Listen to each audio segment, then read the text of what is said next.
Assalamualaikum warahmatullahi wabarakatuh. Nama saya Fitri Amanda, NPM 1901010026 PAI kelas D. Di sini saya akan menjelaskan mengenai fikih kontemporer Dr. Haji Safiuddin Sidik. Yang pertama mengenai pernikahan beda agama, 2 monogami, poligami, dan nikah mut'ah, 3 homoseksual dan lesbian, 4 hitan wanita, 5 zakat hasil tanah yang disewakan, 6 zakat dan pajak, 7 penjualan barang di atas harga kontan. Yang pertama, pernikahan beda agama. Pernikahan beda agama adalah pernikahan antara seorang laki-laki muslim dengan wanita musyrik ataupun sebaliknya, wanita muslim menikahi laki-laki musyrik. Hal ini dilarang oleh agama Islam sebagaimana dalam Quran Surat Al-Baqarah ayat 221.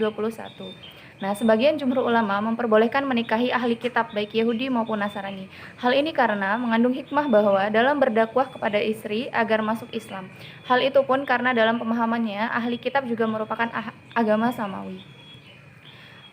Adapun pernikahan yang ideal adalah pernikahan yang dilandaskan akan keagamaan yang dimiliki calon pengantin sebagai prioritas, sehingga terciptalah keluarga sakinah mawadah warohmah. Hal ini seperti wanita muslim menikahi laki-laki muslim. Kemudian pernikahan adalah secara bahasa artinya menyatu. Menikah adalah perkawinan antara laki-laki dan perempuan yang dilakukan melalui proses ijab dan qabul atau sesuai aturan hukum dan ajaran agama yang berlaku. Selanjutnya yaitu monogami. Monogami adalah pernikahan antara laki-laki dengan satu istri dengan jangka waktu tertentu. Inilah kehidupan rumah tangga yang menghantarkan kepada keharmonisan, kesejahteraan, dan kebahagiaan. Inilah hukum asal pernikahan dalam Islam.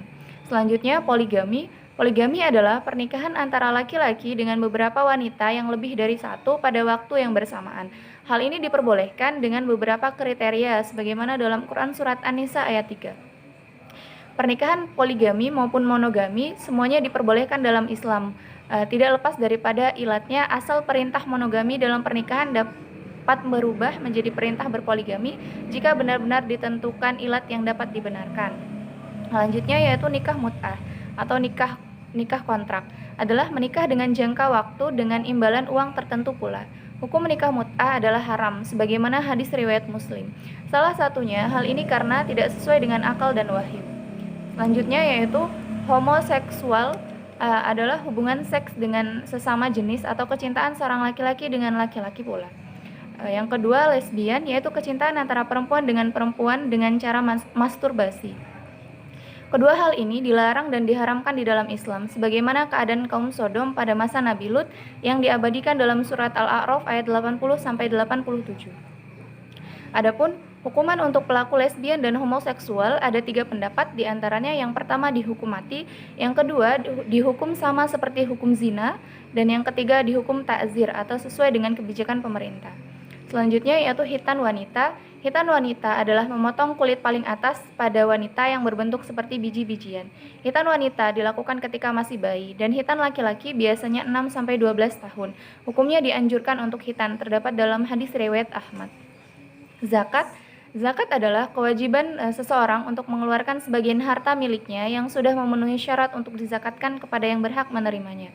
Zakat hasil tanah yang disewakan hukumnya adalah wajib, terdapat dalam surat Al-An'am ayat 141.